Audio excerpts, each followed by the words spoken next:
Cette semaine a semblé durer une décennie dans le monde de la tech.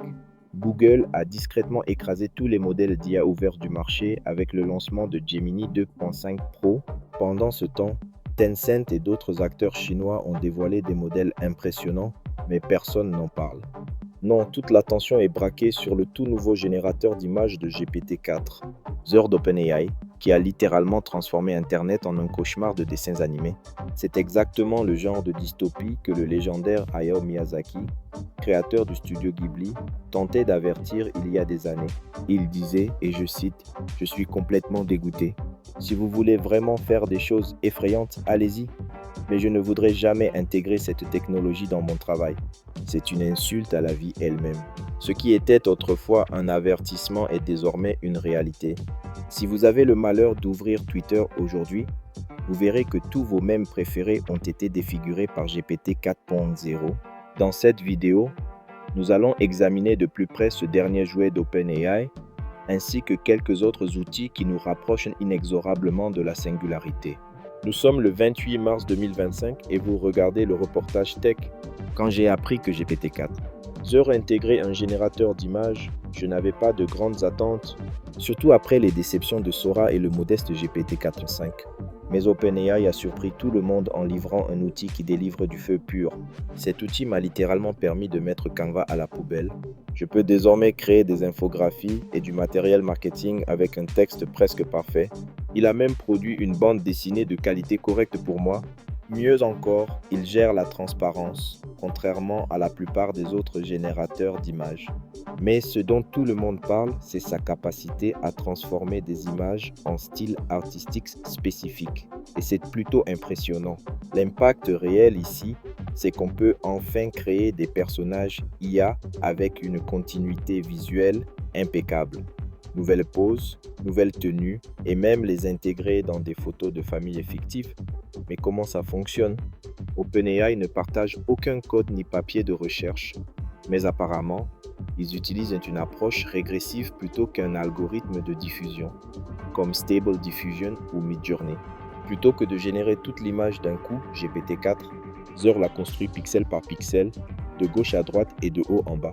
Le résultat est bluffant. Ça n'a même pas l'air artificiel. Mais, évidemment, une telle prouesse vient avec son lot de controverses. Les images sont marquées avec un filigrane de la Coalition pour l'authenticité du contenu. Si vous téléchargez une image et la passez dans leur outil, vous verrez non seulement qu'elle a été générée par OpenAI, mais aussi un historique complet des modifications effectuées. Des entreprises comme Adobe et les fabricants d'appareils photo intègrent déjà ce suivi pour enregistrer chaque modification apportée à une image. Officiellement, c'est pour lutter contre la désinformation, mais cela soulève évidemment des questions sur la vie privée et la liberté de création. Déjà, des plateformes comme YouTube et Steam exigent que les créateurs divulguent l'usage de contenu généré par IA, ce qui pose une question philosophique intéressante. Peut-on vraiment distinguer une image IA d'un travail humain? Si la réponse est non, alors aucune divulgation ne devrait être nécessaire. Mais si c'est visible, alors tout cela ne sert à rien. Mais trêve de digression. Pendant que tout le monde parle de GPT-4, Google a dévoilé Gemini 2.5 Pro. Ce modèle avancé est non seulement aussi performant que Claude 3, 7 en programmation, avec une fenêtre de contexte plus large, mais il excelle également dans le raisonnement, surpassant OpenAI sur certains aspects.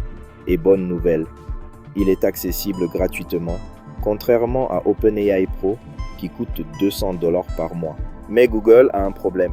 La Chine déjoue ses plans de domination de l'IA. DeepSeek a publié son modèle 3. Alibaba a dévoilé Qwen 2, 5 omnis capables de voir, entendre, parler et écrire grâce à une architecture avancée. Tencent a répliqué avec T1 et ByteDance, TikTok a sorti Dapo, un système open source pour l'entraînement de modèles à grande échelle. On vit actuellement une ère dorée pour les codeurs. Avec tous ces modèles open source, il est possible de générer plus de code que jamais. Mais cela signifie aussi que les véritables développeurs vont devoir corriger et refactoriser une montagne de code. Heureusement, il y a des outils pour ça, comme CodeRabbit. Ce copilote IA analyse vos pull requests en profondeur, comprend tout votre code, détecte les problèmes subtils et suggère des corrections en un clic. Il s'améliore même avec le temps. Gratuit pour les projets open source. C'était Reportage Tech. Merci d'avoir regardé et à la prochaine.